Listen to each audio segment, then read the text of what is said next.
Bismillahirrahmanirrahim. Assalamualaikum warahmatullahi wabarakatuh.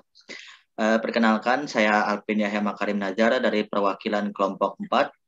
Di sini kami akan mempresentasikan tentang unit 3, perkembangan individu 1 dan 2.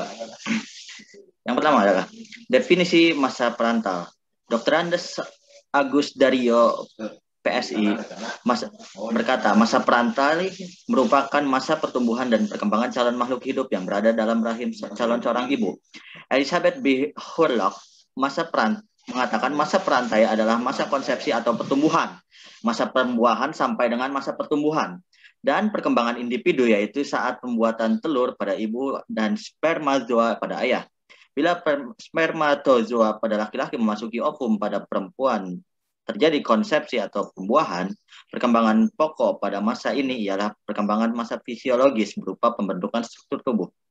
Yang selanjutnya adalah konsepsi awal kehidupan manusia. Periode perantal atau masa sebelum lahir adalah periode awal perkembangan manusia yang dimulai sejak konsepsi, yakni ketika ovum wanita dibuahi oleh sperma laki-laki sampai dengan waktu kelahiran seorang individu. Masa ini pada umumnya berlangsung selama 9 bulan, 280 hari atau 40 minggu.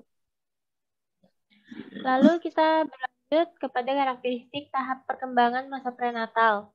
Yang pertama ada tahap germinal atau germinal stage. Yang selanjutnya ada tahap embrio, embryonic stage. Yang selanjutnya ada tahap janin, yaitu fetus.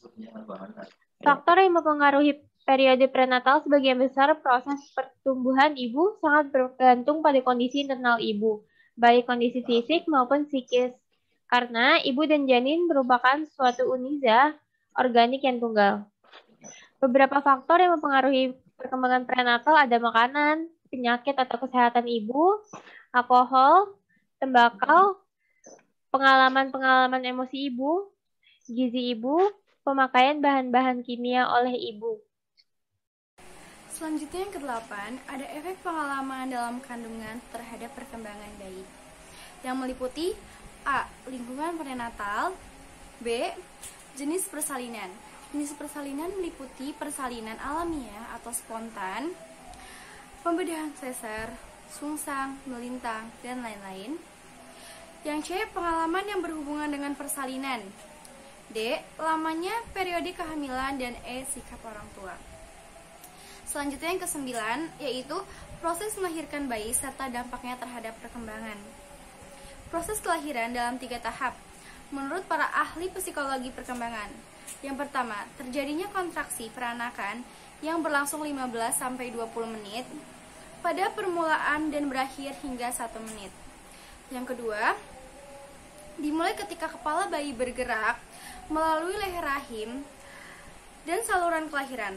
Tahap ini berakhir ketika bayi benar-benar keluar dari tubuh ibu. Itu terjadi sekitar 1,5 jam. Yang ketiga, setelah bayi lahir, ari-ari pusar dan selaput dilepaskan. Tahap akhir adalah yang paling pendek, berlangsung hanya beberapa menit saja. Yang ke-10, pengaruh perkembangan terhadap pasca lahir. 1. Jenis kelamin. 2. Pengobatan ibu. 3. Lingkungan pralahir. 4. Jangka waktu periode kehamilan. 5. Perawal pasca. Perawatan pasca. 6. Sikap orang tua. 11. Kesimpulan, mulainya kehidupan baru bagi makhluk manusia adalah dimulai dengan bersatunya sel seks pria dan seks wanita. Yang keduanya dikembangkan dalam alat-alat reproduksi, yaitu gonad, yaitu indung telur ovarium.